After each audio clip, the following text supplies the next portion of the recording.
عليه وسلم وعلى آله وأصحابه الكرام الفاتحة.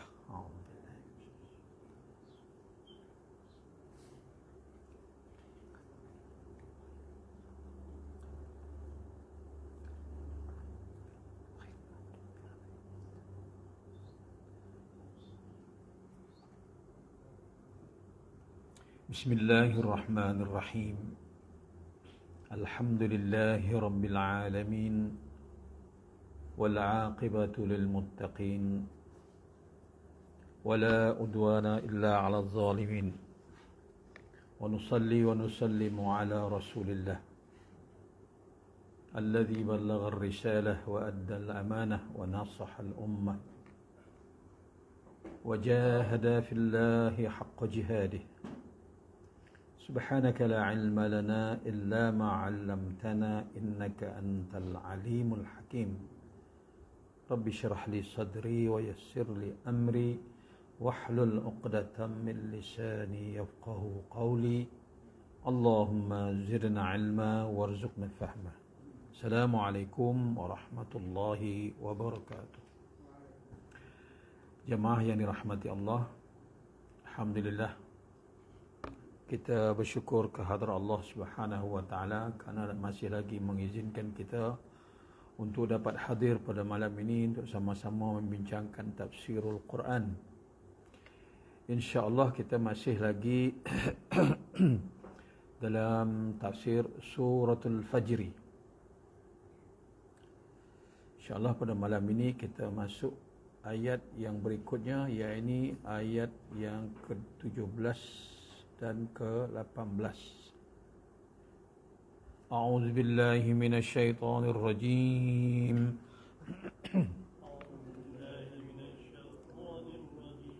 بسم الله الرحمن الرحيم. والفجر وليال عشر والشفع والوتر والليل إذا يسر هل في ذلك قسم لذي حجر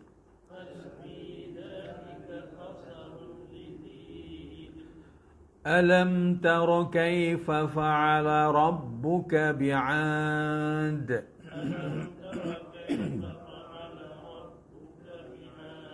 إرم ذات العماد التي لم يخلق مثلها في البلاد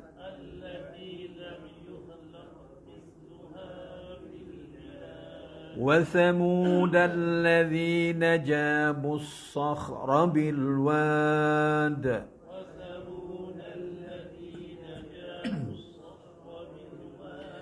وفرعون ذي الأوتاد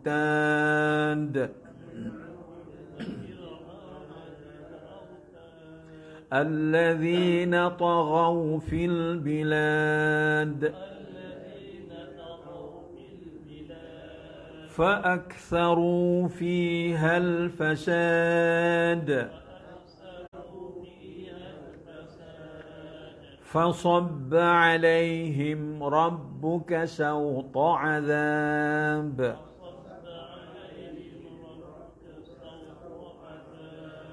إن ربك لبالمرصاد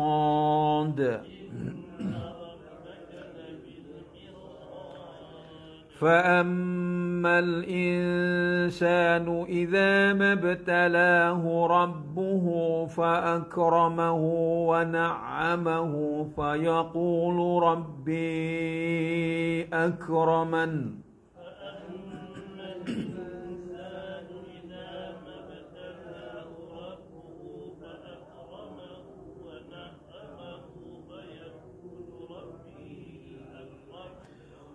وأما إذا ما ابتلاه فقدر عليه رزقه فيقول ربي أهانن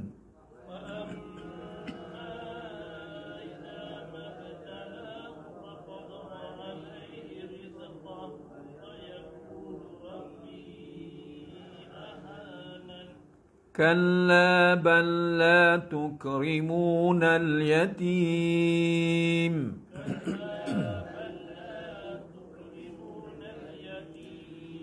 ولا تحاضون على طعام المسكين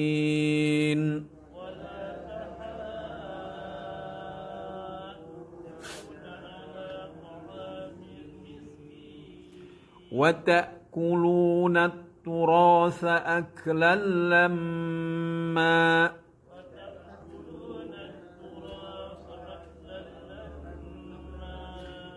وتحبون المال حبا جما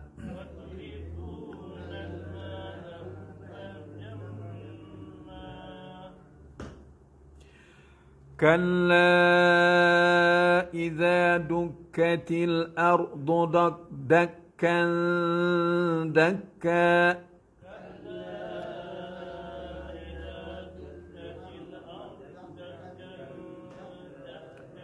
وجاء ربك والملك صفا صفا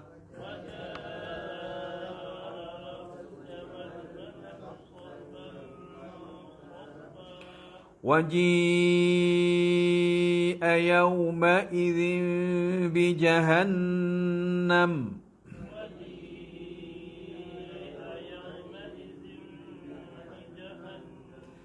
يومئذ يتذكر الإنسان وأنى له الذكرى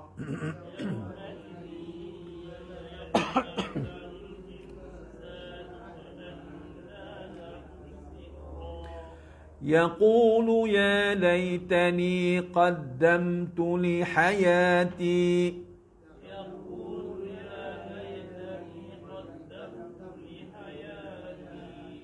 فيومئذ لا يعذب عذابه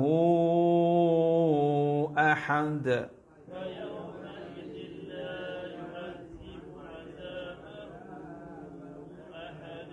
ولا يوثق وثاقه أحد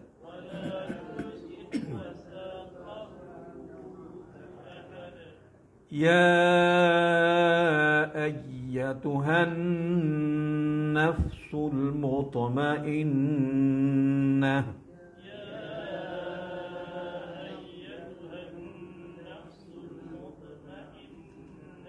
ارجعي إلى ربك راضية مرضية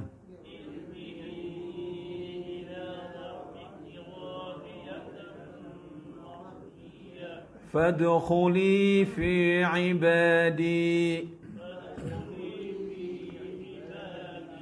وادخلي جنتي صدق الله العظيم. Dengan nama Allah yang Maha Pemurah lagi Maha Penyayang. Demi waktu fajar,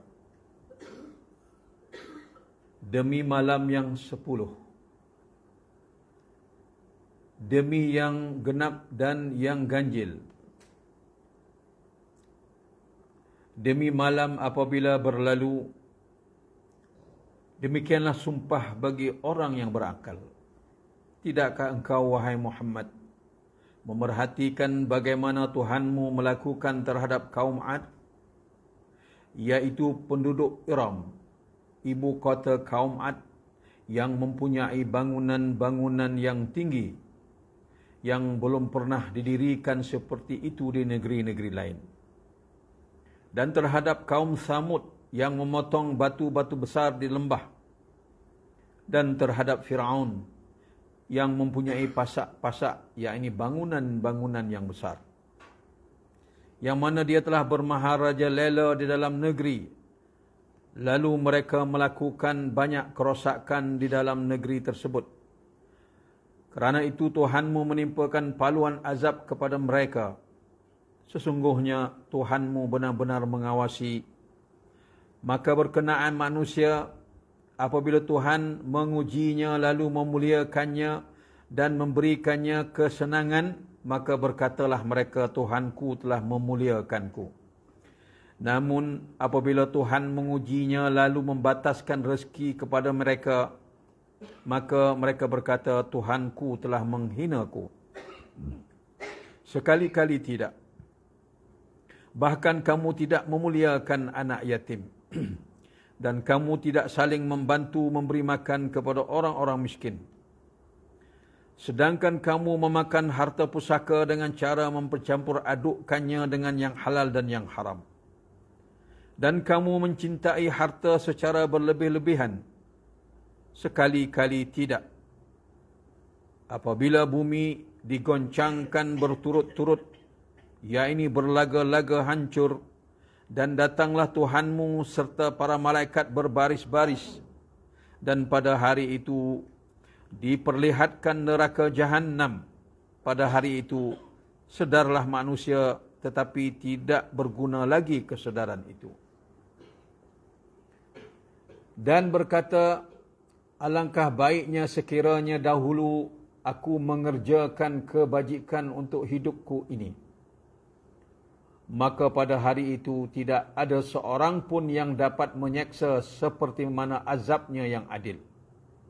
Dan tidak ada seorang pun yang mengikat seperti ikatan Allah. Wahai jiwa yang tenang, kembalilah kamu kepada Tuhanmu dengan hati yang reda dan kamu diredai oleh Allah. Maka masuklah kamu ke dalam golongan hamba-hambaku dan masuklah kamu ke dalam syurgaku. Sadaqallahul azim.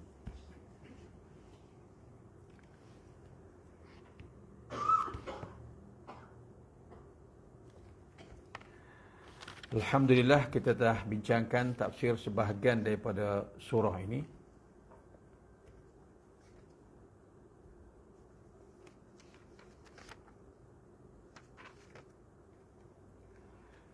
Yang mana alhamdulillah kita dah bincangkan hari itu sampai ayat yang ke 15 dan 16. Kita ambil balik keterangan daripada ayat 15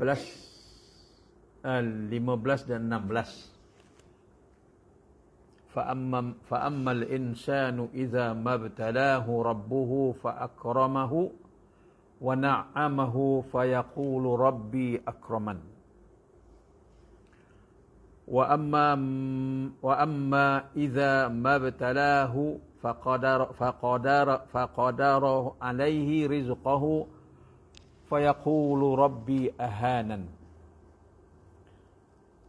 Maka berkenaan manusia apabila Tuhan mengujinya lalu memuliakannya dan memberikannya kesenangan, maka dia berkata, Tuhanku telah memuliakanku. Namun apabila Tuhan mengujinya dengan membatas dan menyekat rezeki kepadanya, maka dia berkata, Tuhanku telah menghinaku.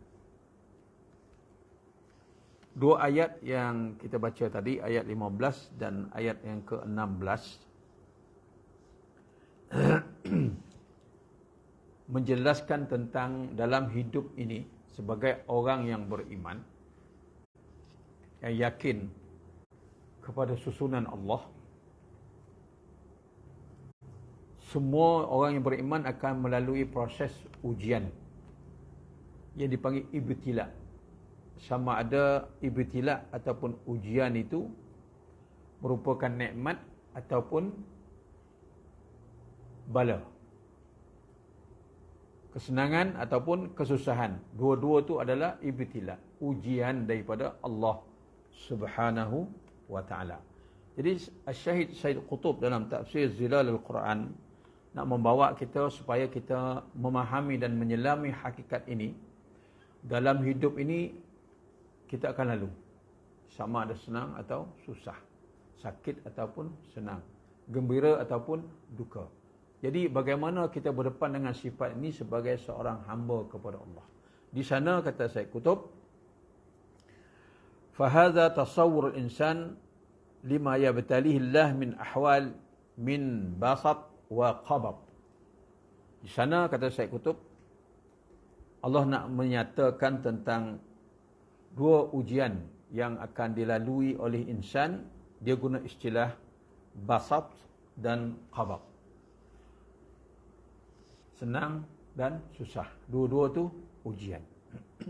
Dan bila melalui sama ada ujian dalam keadaan nikmat, senang, ataupun ujian dalam keadaan sukar, disitulah akan terdedahnya keadaan jiwa dan hati manusia. Bagaimana sifat dan hakikat diri dia bila dia melalui dua proses ini. Ini dipanggil qabat, basat dan qabat.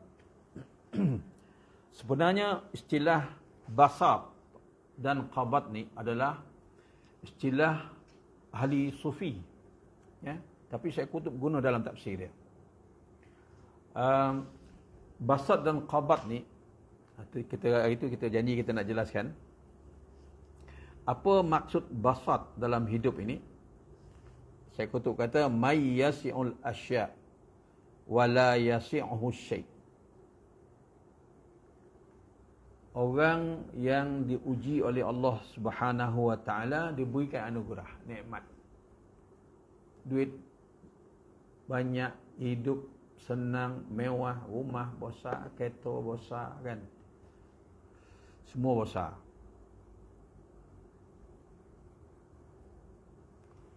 Wala yasi'uhu syai'.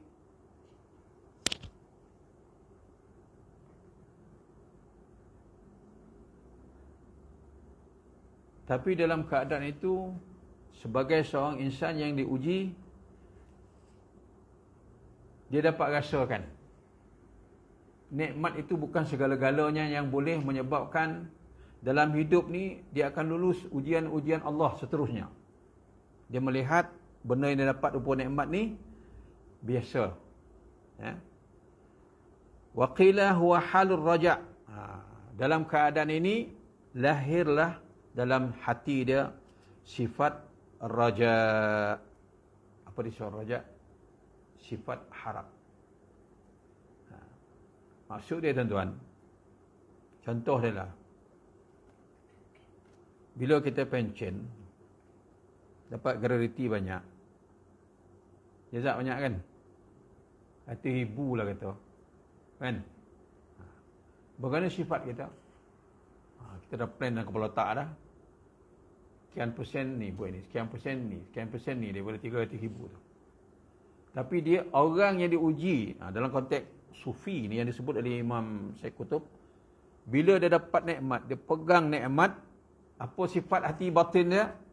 Ar-raja', dia mengharap, ya Allah, kau bimbinglah aku dengan nikmat ini. Ya.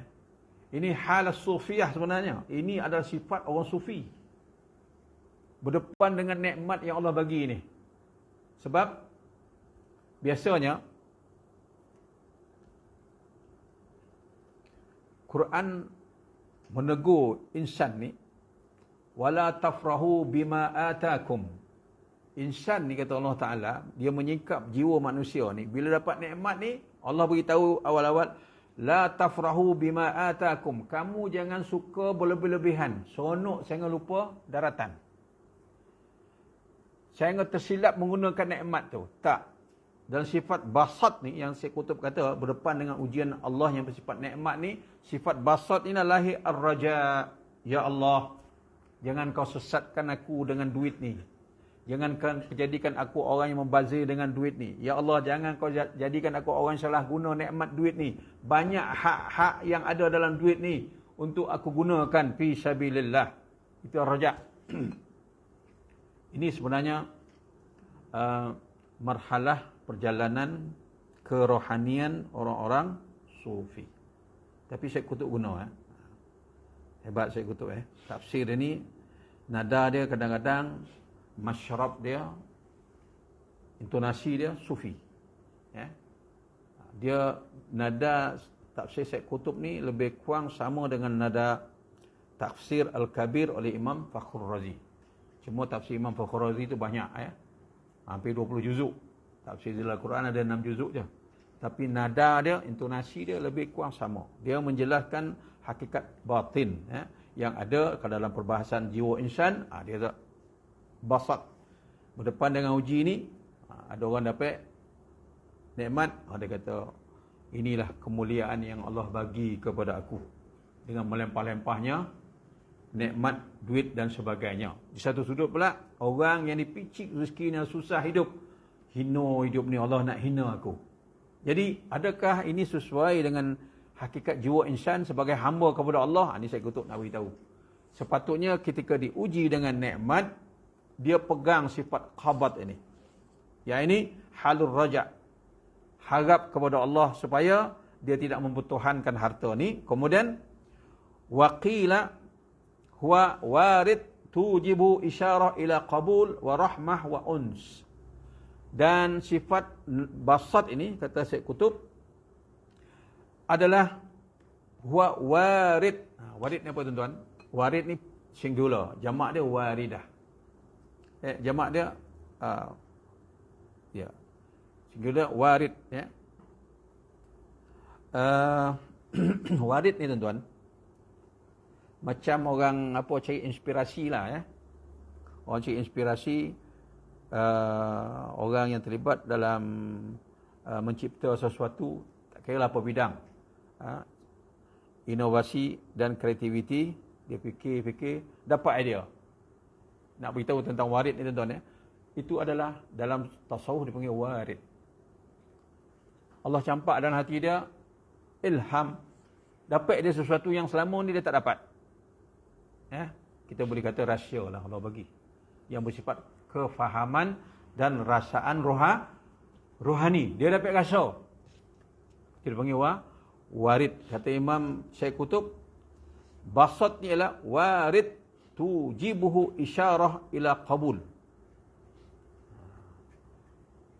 Lahir dalam hati seseorang, terima, warahmah, dan rasa itu adalah rahmat daripada Allah Ta'ala, wa uns, jinak jiwa dia.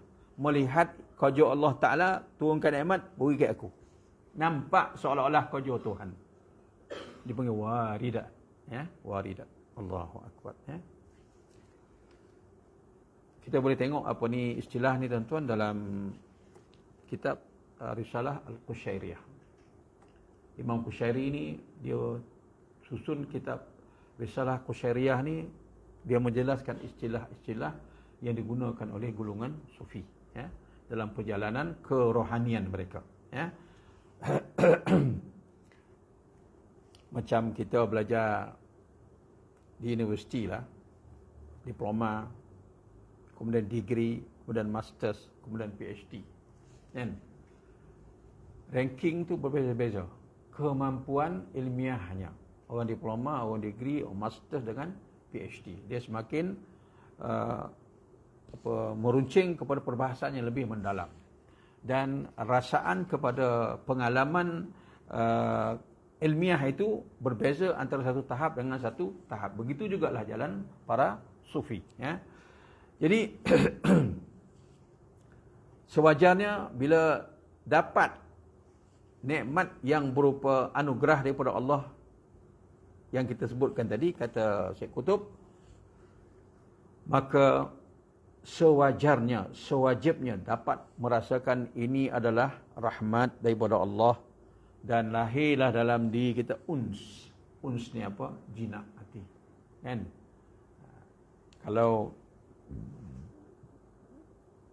kita dapat projek Haji Razak, MB beri projek 10 juta kan.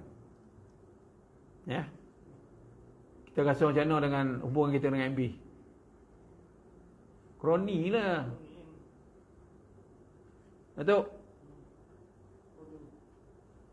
Datuk macam mana? Kan?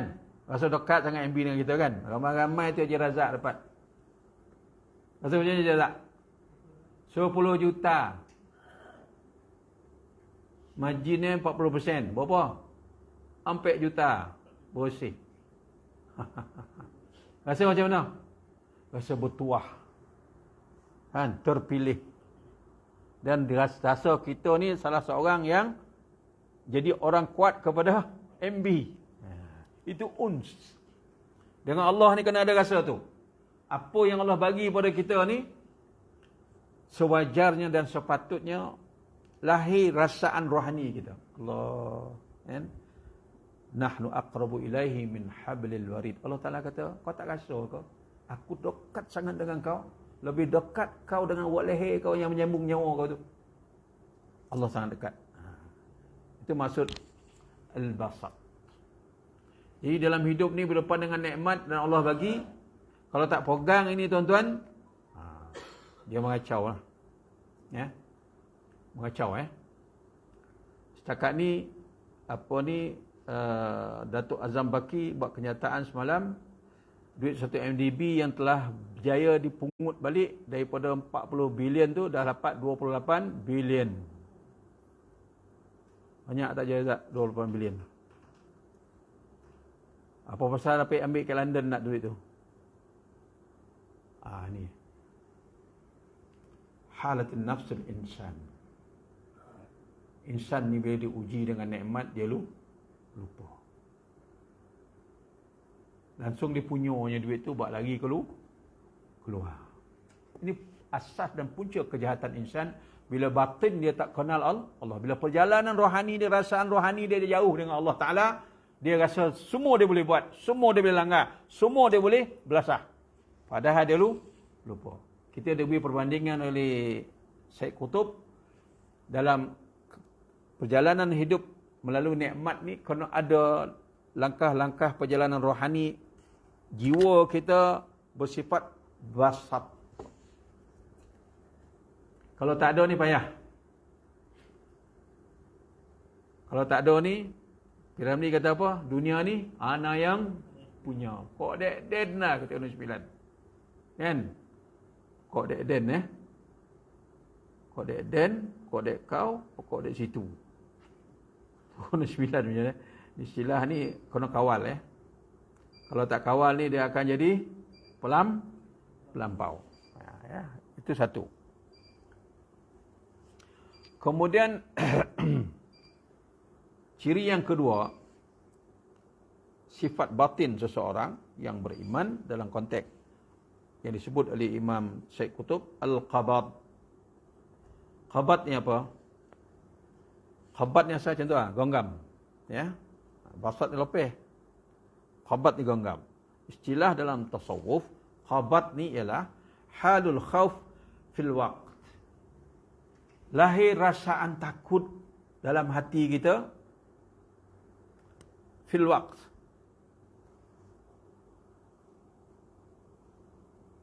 Spontan. Maksudnya ketika kita beraksi di atas dunia ni,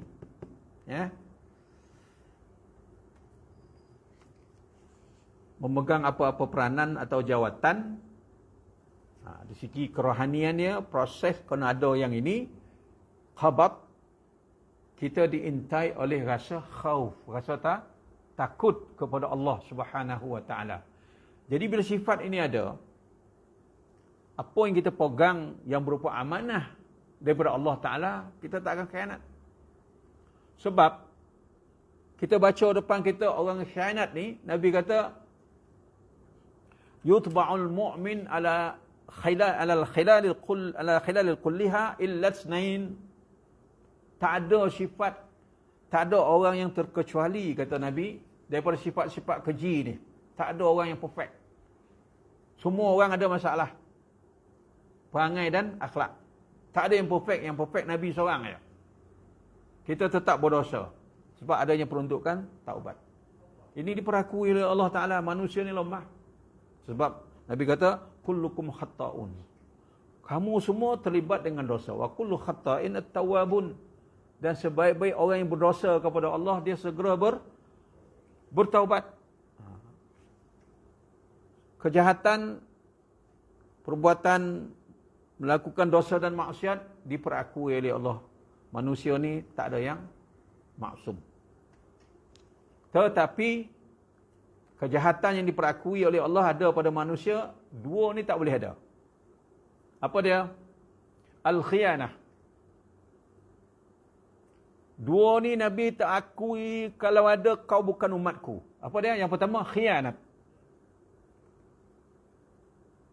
Yang kedua, al-kazib, pendusta, pembohong. Kan? Ni orang politik banyak ni kan. Khianat dengan mongak. Tak tu taklah duit lepeh sampai 8 hari tu 40 bilion, 28 bilion buat dapat. Siapa buat keluar tu? Ini khianat terhadap amanah harta umat. Nabi tak aku umat dia. Kalau ada sifat khianat dan kazib, dusta. Jadi orang sufi macam mana nak bentuk jiwa ni supaya kalau dia pegang amanah depannya Allah, itu ihsan. Bagaimana pelaksanaan ihsan ini dalam konteks kerohanian? Ini kehebatan orang sufi. Proses yang dilalui dalam dunia kerohanian, antara dia akan lalu ialah proses basat dan qabat. Qabat ni ialah al-khawf. Rasaan rohani yang sentiasa melihat Allah. Dalam batinnya, dia menyaksikan apa yang dibuat, semuanya diperhatikan oleh Allah. Ini halatul qabat yang digunakan oleh Imam Said Qutb.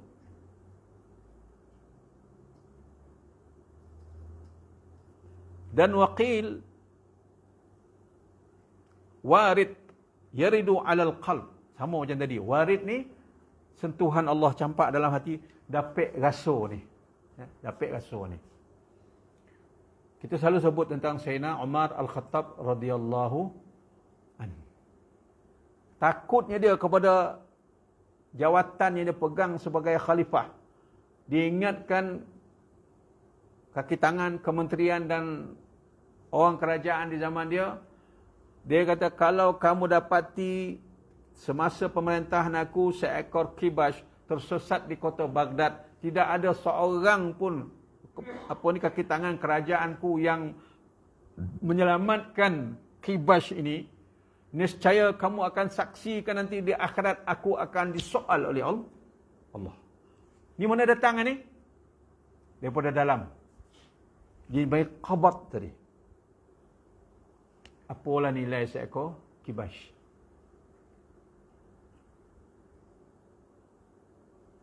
Hari ni anak-anak yang tercicir sekolah ramai. Siapa nak jawab ni tak? Itu maksud dia.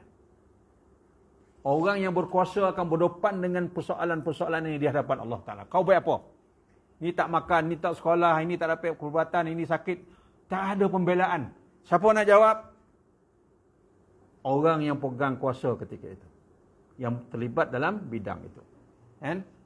MPKK pun akan ditanya. Ya, kita kena ingat tu. Ya, ini halatul qabat. Yani warid yaridu fil qalb. Lahir rasaan ini fil waqt, spontan. Tak ada kena ingatkan, tak ada kena suruh, tak ada dia beri mesej dan sebagainya, sentiasa hidup. Sebab Allah, selagi Allah ada, selagi itulah sifat ni hidup. Indah kan, cantik kan? Saya Qutb guna istilah ini. Jadi saya singgah jelaskan dah. Apa maksud basat, apa maksud qabat yang disebut oleh Syekh Qutb berdepan dengan dua ayat ini. Ayat yang 15, ayat yang ke-16. Fa'ammal insan iza mabtalahu rabbuhu fa'akramahu wa na'amahu fayaqulu rabbi akraman. Dapat nikmat. Inilah Allah pilih aku jadi orang kaya, orang mulia. Orang berkedudukan. Allah bagi rezeki. Lupa di. Ataupun orang yang diuji oleh Allah Ta'ala dengan kesusahan. Wa amma idza mabtalahu faqadara alaihi rizqahu fayaqulu rabbi ahanan. Dapat susah, Allah hina aku. Saya ketuk menjelaskan pengertian dua ayat ini. Supaya bacaan kita tepat. Jangan salah baca, jangan salah anggap, jangan salah meletakkan ketentuan Allah kat kita. Apa yang Allah bagi pada ketika itu adalah yang terbaik di sisi Allah untuk kita. Betulkan bacaan ini. Supaya kita tak inhiraf. Tidak tergelincir dalam akidah. Ini persoalan. Kejahatan yang melata ini persoalan ni lah, tak ada. Ini kehebatan orang tasawuf. Macam mana dia proses, ya, sifat ini, ya, supaya lahir dalam jiwa insan. Disebut oleh seorang tokoh sufi dan ahli tafsir, mufassir, berasal daripada Mesir, iaitu Ibnu Ajibah. Ibnu Ajibah ni juga ada mengarang kitab tafsir, kalau tak silap saya ada 7 juzuk. Kitab tafsir tebal, tebal dan saiz dia besar. Lebih besar dari A4 tu, besar lagi daripada A4 tu saiz dia. Tafsir dia besar. Dan Ibnu Ajibah ni juga adalah mufassir sufi. Dia tafsir dia sufi, Dia menjelaskan apa? Ibnu Ajibah dalam tafsir dia, tafsir sufi dia ni nama Bahrul Madid. Dia kata Al-Basat dan Al-Qabad, Raja dan Khauf ni, kata dia, halatani, dua suasana, tata'aqabani 'alal qulub. Dia sentiasa berinteraksi dan silih berganti dalam hati insan. Sifat ni. Kemudian ta'aqabal lail wan nahar, seperti mana siang dan malam, lepas siang malam, lepas malam siang. Dia tak lari. Maknanya satu hakikat batin ataupun syakhsiah batin yang ada dalam jiwa insan, tata'ahalatani tata'aqabani. Dua sifat ni sentiasa ada, hidup dalam diri insan yang beriman, kata Ibnu Ajibah. Fa iza ghalaba halal khauf kana maqbudan. Bila lahir menonjol lebih kuat sifat khauf dalam diri ini, kana maqbudan. Macam Sayyidina Umar tadi lah. Macam Sayyidina Umar tadi. Bila sampai musim kemarau, masa tu peluasan jajahan Islam dah luas, Sayyidina Umar tak makan, dia hanya makan guti kering dengan cecah dengan cukur ya. Dia ambil tanggungjawab. Sahabat bimbang tengok dia makan kuih. Sahabat kata bimbang, tuan makan tuan. Makan apa yang ada ni, apa ni, peruntukan kerajaan kan ada, kan? Macam hari inilah. Member parlimen apa gaji ni?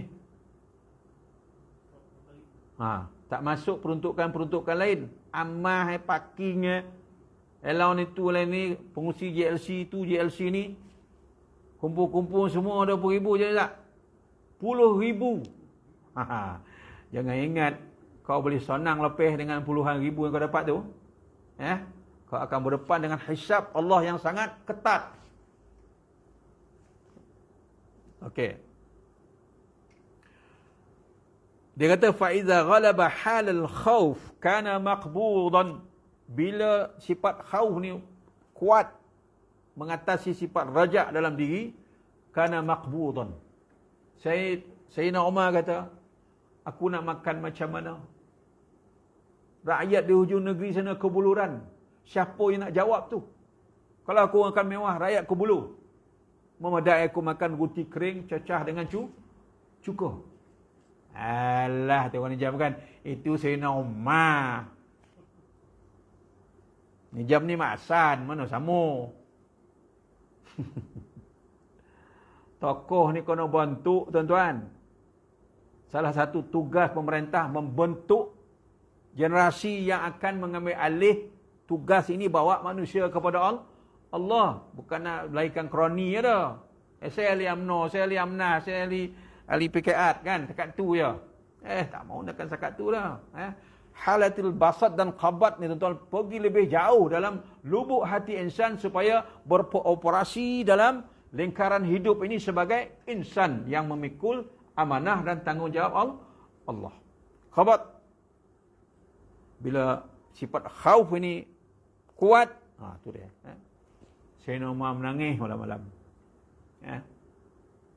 Contoh kan, ini tak di-highlight sangat. Benda-benda lain ya, sifat fizikal ya kan, yang banyak di-highlightkan. Kenapa Sayyidina Umar menangis banyak? Inilah sifat khauf, takut kepada Allah Ta'ala tu kan. Untuk merealisasikan benda ni supaya dapat merit lebih, kita ingat balik Sayyidina Umar bila dia gantikan balik Abu Lu'lu'ah, dapat tangkap. Bayangkanlah, pembunuh, penikam khalifah, waktu semayang, kena tangkap balik kan. Sayyidina Umar kata apa? Tak apa, lepas kata, aku maafkan. jiwa Sayyidina Umar. Dia boleh toleran sampai tahap tu. Sebab tu sebahagian daripada merit yang diharapkan daripada Allah. Macam tu benda-benda macam ni kurang di-highlightkan dalam konteks negara kan. Dalam konteks negeri dan dalam konteks sistem kita. Kan? Sebut tentang sufi je atau bid'ah kan. Hanya ni bid'ah ni Rasulullah tak buat. Umat kan. Kau natih banyak cerita Wa idza ghalaba hal ar-raja' kana mabsutan. Bila sifat raja' ataupun basat tadi menguasai diri dia kana mabsutan. Maksudnya apa tuan-tuan? Fi halatir rahah. Yang kisah Nabi sebut seorang ayah dapati waktu subuh dia kejutkan anak dia. Anak bujang dia. Kejut-kejut tengok anak dia meninggal dunia dalam tidur. Apa dia sebut? Pasti dah confirm anak tu mati. Alhamdulillah. Ni kontradik ni dengan realiti hidup ni Jirzak kan. Itu tengok anak mati sebut Alhamdulillah. Tak gila. Kita bila dapat joki Alhamdulillah. Lalu malaikat bawa persembahan roh ni yang mati ke Allah Ta'ala. Allah tanya, apa yang kau dengar daripada mulut si ayah ketika dia dapati anak dia mati? Wahai Allah, aku dengar si lelaki ini melafazkan kalimah Alhamdulillah bila dia mendapati anak dia mati. Untuk dikejutkan sembahyang subuh. Apa Allah Ta'ala kata? Ya malaikati bana lahu baitan fil jannah sammahu baital hamd. Wahai malaikatku, Israel lah. Kalau itulah lafaz yang keluar daripada si lelaki itu, aku anugerahkan kepadanya kau banner sekarang di syurga, sebuah mahligai, buah signboard depan tu tulis bersabda Baitul Hamd, mahligai kepujian. Ini kena rasa ni tuan-tuan. Ini kita kena ada rasaan, feel bono-bono macam ni. Apa yang kita buat merupakan pengorbanan yang bersifat basat dan qabat ni bukan sia-sia. Nilainya di sisi Allah Ta'ala. Kita orang ni rugi tuan-tuan, rasa rugi kan. Contoh dia, kita beri orang, tolong 100. Duit kita 1000. Dah kurang jadi 900. Mana nak cakau 100 tu? Kan senang cari duit ke? Kita biasa baca macam tu. Kan? Nak tolong orang apa kono-kono dan dia. Ada hubung saudara ke? Ada kroni ke? Ada sahabat ke? Apa hak dia nak tolong dia? Banyak ceradak kita hari ni. Kan? Kalau kau insan yang beriman, kau yakin itu umat Muhammad, saudara iman kau, apa masalah yang lahir perkataan-perkataan macam tu? Ini menampakkan masalah dalaman yang kritikal. Ini satu proses yang perlu diusahakan. Ya. Menariklah saya kutuk dia bawa istilah ni ya. Ini istilah sufi. Kan? Kita berzikir-zikir juga. Tapi benda-benda ni kalau lanteh. Kan? Jangan zikir untuk kita seorang ya. Zikir ni untuk membuka potensi dan bakat insan untuk bertugas sebagai seorang khalifah. Kata Ibnu Ajibah, wa hadza halus sairin. Ini adalah hal keadaan orang yang sair. Sair ni apa tuan-tuan? Dalam istilah sufi, orang yang dipanggil dalam proses kerohanian sedang proses ya. Sair, proses diri. Mempertingkatkan nilai kerohanian dia dengan program-program kerohanian yang telah dibekalkan untuk dia. Dia berjalan, dia usaha ataupun dia panggil salik. Sair ataupun salik. Salik ni apa? Man salaka tariqan yaltamisu bihi ilman sahalallahu lahu tariqan ilal jannah. Siapa yang melangkah melalui berusaha mencari ilmu, Allah Ta'ala kata Allah akan mudahkan langkah ni untuk melangkah ke dalam syurga. Ya. Jadi hal Basat dan qabat ini, kata Ibnu Ajibah, ini adalah halus sairin. Orang yang memiliki sifat ini, orang yang dalam perjalanan kerohanian. Macam kita lah. Mudah-mudahan kan?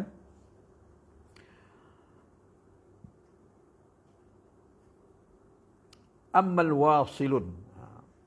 Satu istilah salik ataupun sair, jalan. Jalan menuju satu tempat, matlamat. Yang berjalan itu dipanggil sair ataupun salik. Bila sampai di tempat ataupun destinasi yang dituju, maka salik ni bertukar nama maqam dia sebagai wasil, wusul. Dia sampai.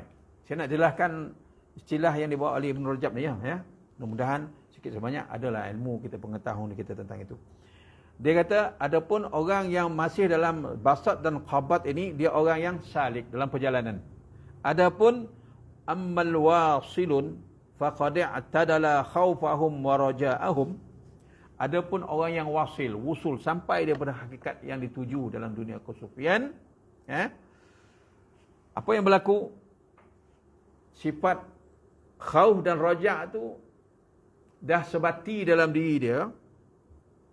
Fala yu'thiru fihim khabat wala basat. Bagi dia soal basat dengan khabat tu dah tak ada. Dah sampai satu tahap dia dengan Allah, li'annahum malikul ahwal. Sebab dia kata orang ni, bagi yang wasil atau wusul dah sampai dalam perjalanan rohani dia, sifat basat dan qabat ni dah tenggelam dalam jiwa dia, dan ketika itu macam kita baca kitab apalah, Ibnu Athaillah As-Sakandari,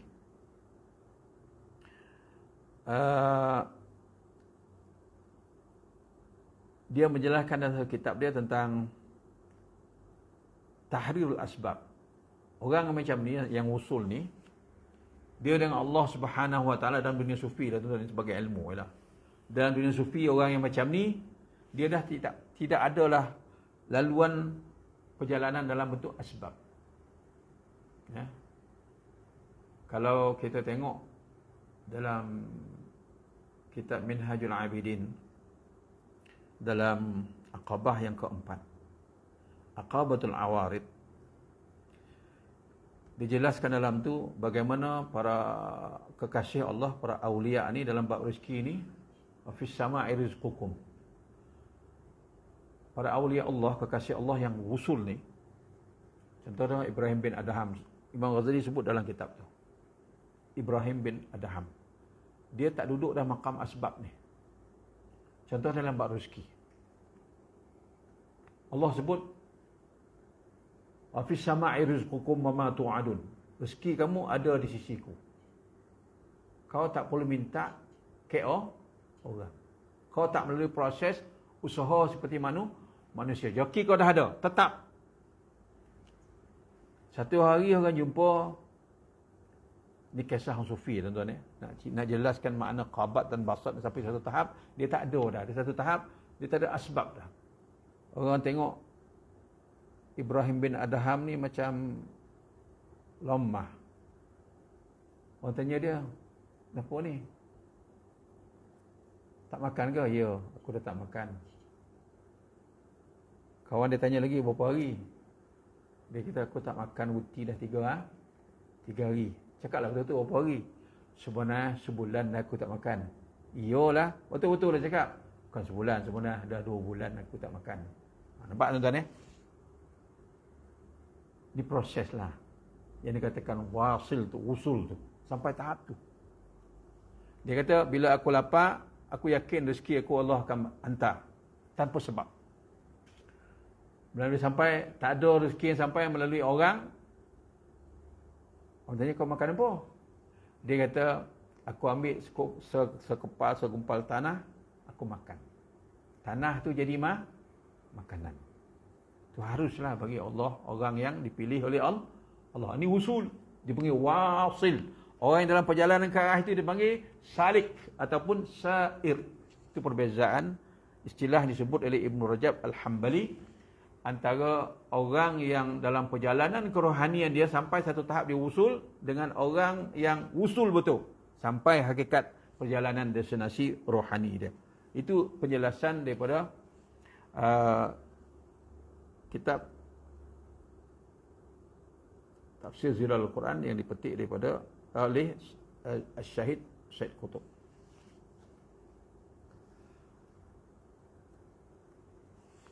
Wa min tawassu'ah wa taqdir ibtalih bin ni'mah wal ikram. Antara perjalanan yang disebut ujian Allah Ta'ala tadi ialah diuji dengan nikmat dan kedudukan. Ujian Allah bil mal awil maqam, dengan harta ataupun kedudukan ataupun pengaruh. Orang yang tak faham, kata Syekh Qutb, fala yudrik annahu al-ibtila tamhidan lil jaza'. Orang yang tak faham hakikat ibtila ni dengan nikmat ataupun dengan bala, dua-dua tu adalah ujian Allah. Kalau tak faham, dia kena reti dan kena faham bahawa nikmat dan ujian kesusahan itu adalah merupakan tamhidan muqaddimah lil jaza' untuk balasan. Allah test kau dengan nikmat, kau macam mana? Lepas keputusan balasan kau ni. Uji dengan kesusahan, derita, sakit. Lepas balasan kau ni. Dia tamhidan. Kau nak baca macam tu. Dapat nikmat senang, itu adalah pendahuluan muqaddimah, intro kepada balasan yang sedang menunggu kita. Kena baca macam tu. Jadi ini bacaan dalaman. Innama yahsabu hadzal rizq wa hadhihi al-makanah dalilan ala istiqaqihi indallah lil akram wa alamah ala al-istifa'illah wa ikhtiyarih. Bila orang silap baca, dia dapat nikmat, dia rasa Allah letakkan dia sebagai orang yang dimuliakan di atas muka bumi ni. Dia nampak macam tu. Dia tak nampak ni ujian Allah, tengok tasarruf, dia melaksana dan membelanjakan harta dia ikut tak kehendak yang telah diatur oleh Allah Ta'ala. Melalui rezeki yang diberikan itu, tak, dia tak nampak. Dia nampak ini satu kelebihan, dia kan syaraf. Bila insan silap baca yang ni, kita tengoklah reaksi dia atas bumi ni macam mana dengan harta dia. Dia membazir, melampau, bahkan menggunakan kekuatan harta ni buat jahat, kan?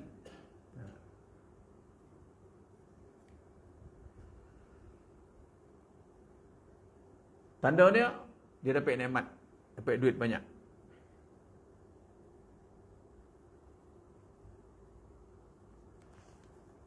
Dan di satu sudut, bila diuji, wa yabtalihi bitadyiq alaihi fil rizq, bila diuji susah.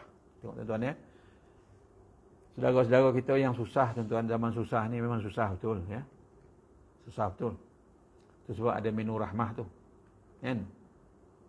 Itu pun orang petikai. Nolong dah lah tidak, bising ni. Kan? Nanti kono penyakit apa kata? Kanser. Allah, yang cakap tu doktor lah tu, asah tak menurih kan. Nolong tidak, buat statement pelik-pelik macam tu ya. Ini tak senarih ya. Orang dalam keadaan susah. Menu rahmah ni macam orang nasi bajet lah kan. Di Perjaya tu nasi bajet tapi masjid tu kan. RM4.50. Sekotul ayam, ada kuah, ada sayur sikit, air free.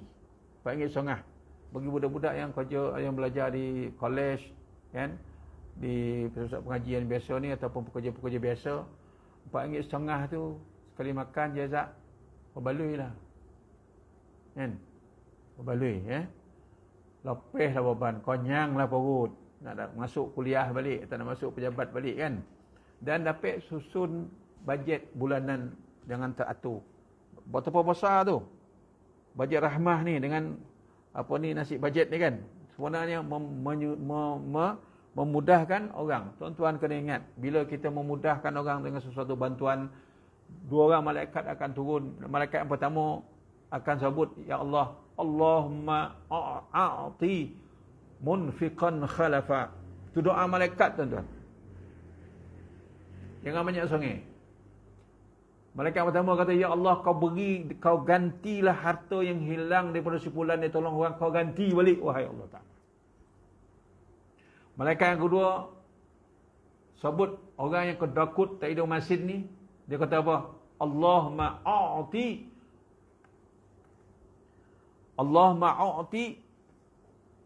Ya Allah, saya lupa nas Arabnya, Ya Allah, kau hancurkanlah harta orang yang kedakut ni. Tuan ya. Semua ni perkhabaran gaib, tuan-tuan, tak nampak dan tak dengar. Kalau kita dengar lah kan agak semua ni dia dermawan lah kau ni. Itu keadaan ya. Bagaimana nak menjelaskan tentang suasana ujian Allah bitadiq, diuji dengan kesusahan, kepicikan rezeki ni, tuan-tuan. Orang susah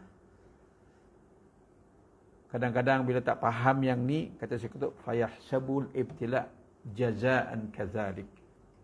Kadang-kadang bila tak faham bentuk ujian yang macam ni, dia ujian daripada Allah Taala, bacaan dia salah, dia rasa ini satu penganiayaan, penghinaan Allah kepada diri dia.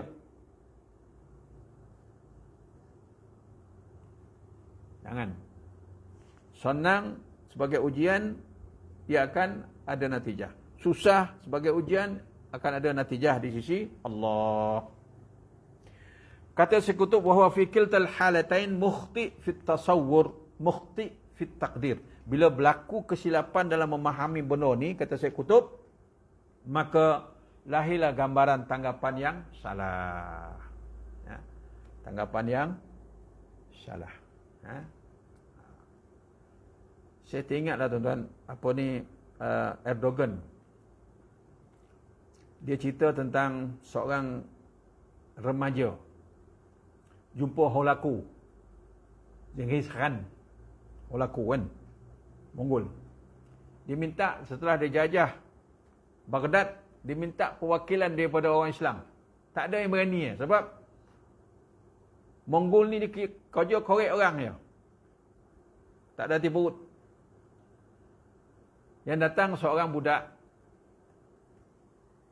kecil, dalam 10-12 tahun, dia buat 3 benda. Dia bawa ayam jantan, dia bawa kambing, dia bawa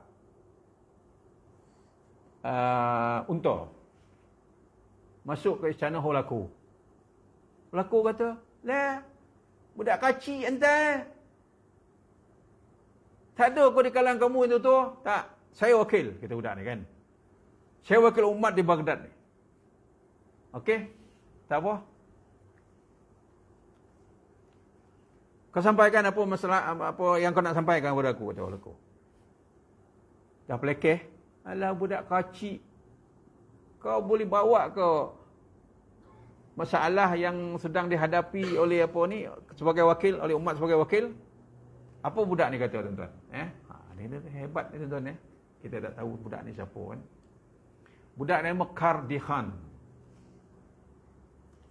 Saya simpan apa tu, video Erdogan sebut di sejarah, tuan-tuan. Dia kata kat Holaku, Tuan nampak saya budak kecil.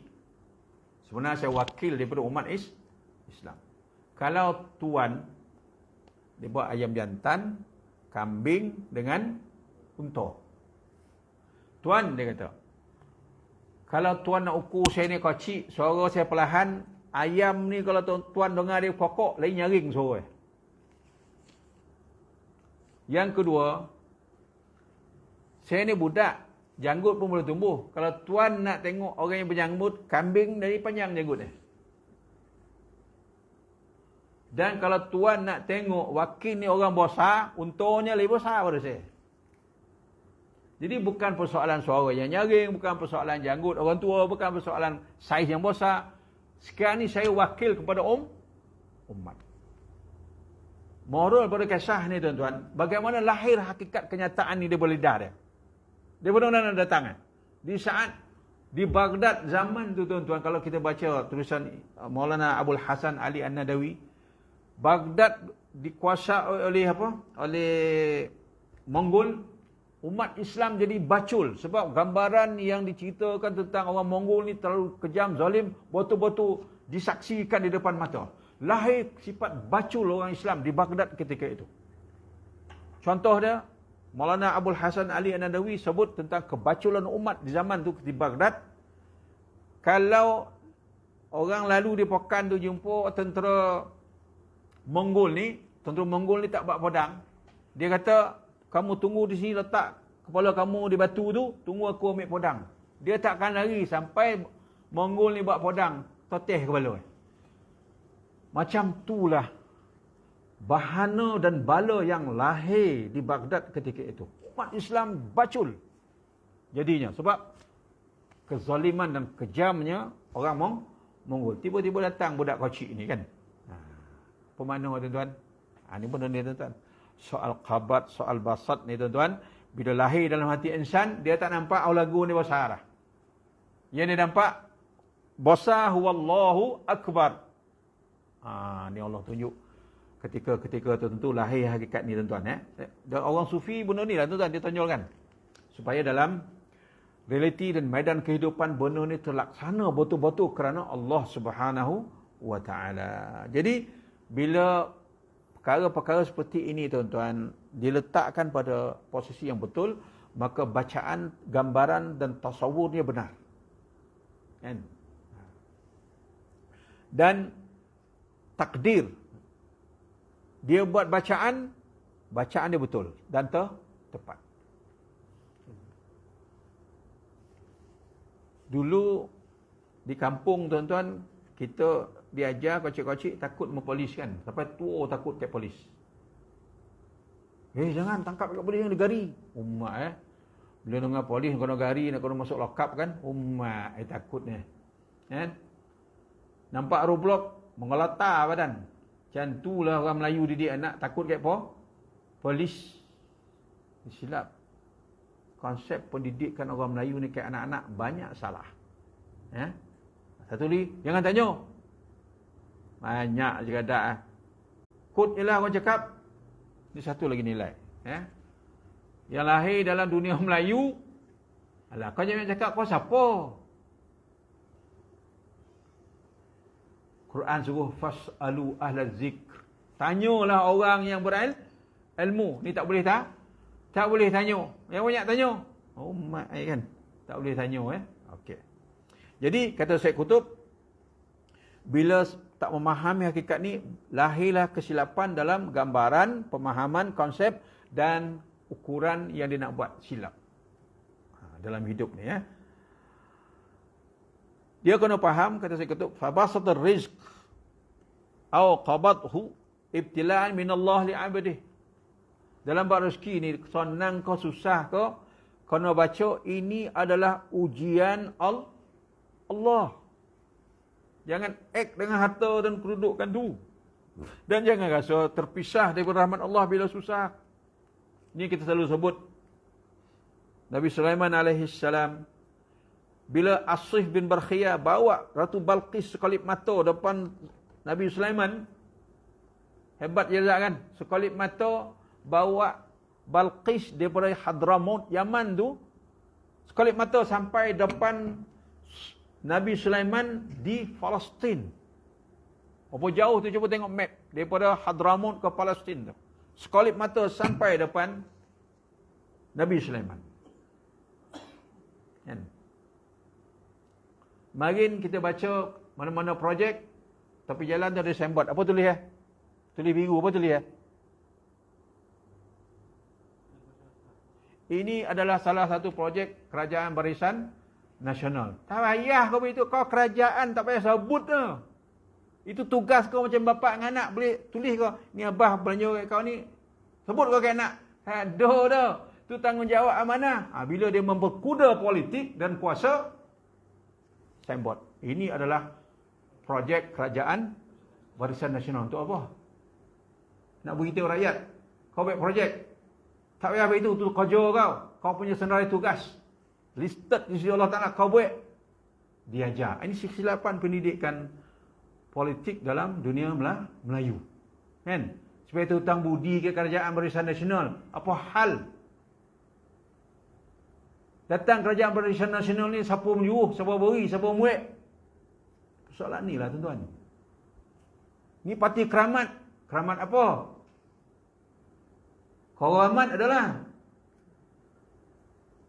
manusia dibancuh, tak ada melihat inilah Tuhan. Selain Allah. Kalau kita baca di Sufi tuan-tuan, Basat dan Qabat ni, inilah nilai dia. Kenapa berlaku penyelewengan ni? Sebab tak nampak benda ni.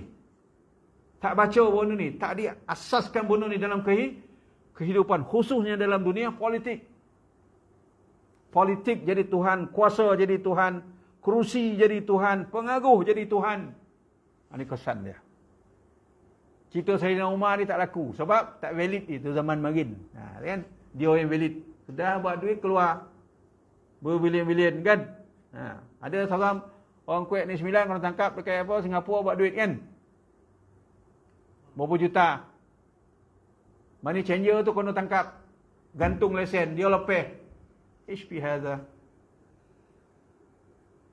Kita duduk dalam dunia yang kontradik. Cakap lain, buatlah lain. Pasal apa ini berlaku? Ini soalan ni lah. Basat dan Qabat ni. Ini satu manhaj tuan-tuan. Satu silibus rohani membina insan supaya dia benar janji dia syahadah dia dengan Allah Subhanahu wa taala. Tak sampai masuk sini tuan-tuan, dunia ni macam itulah keadaannya. Berulang-ulang kali akan berlaku. Oleh kerana itu, silap baca, perbetulkan baca ini, kata Syekh Qutb.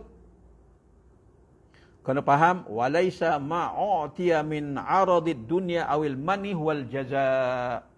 Kamu dapat nikmat atau dapat ujian susah dalam hidup, itu bukan indikator untuk menunjukkan kau di sisi Allah ada nama. Tak, no. Itu bukan indikator. Kau senang ataupun kau susah atas dunia ni, itu bukan penanda aras untuk meletakkan makam kau di sisi Allah. La, itu silap, kata Syekh Qutb. Wa qimatul abdi 'indallahi la tata'allaqu bima 'indahu min 'aradid dunya. Apa yang kita dapat atas dunia ni tuan-tuan, yang berupa material dunia daripada makhluk ni, kata Syekh Qutb, tidak ada nilai di sisi Allah. Baca tu betul-betul.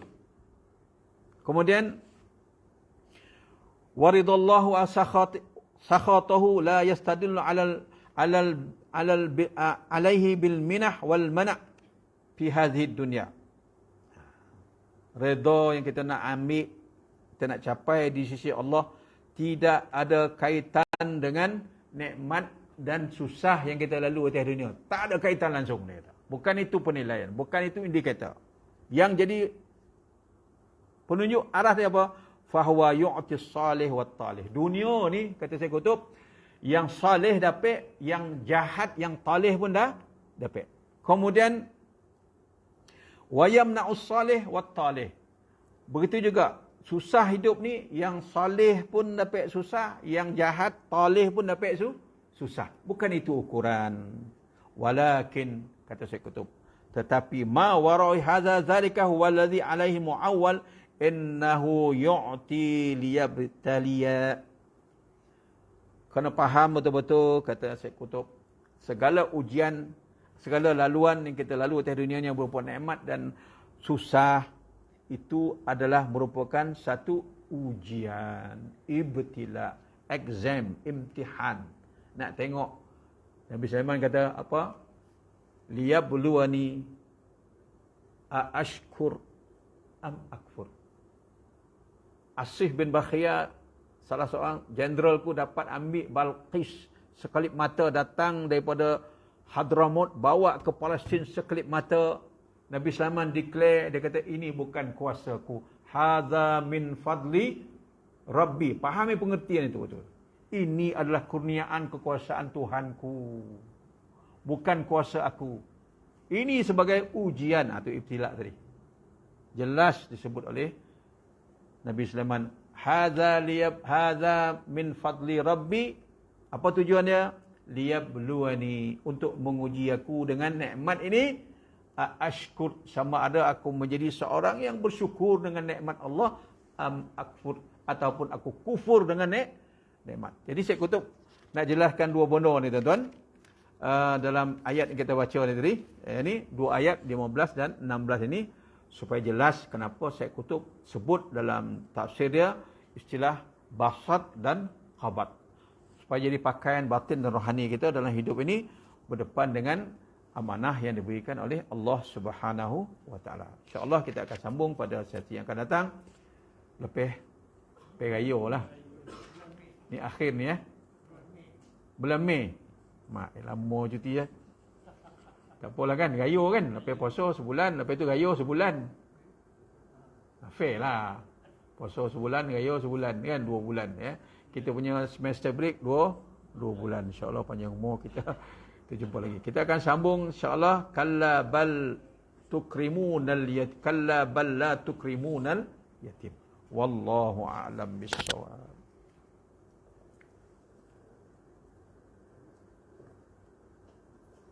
Ini apa bulan tu?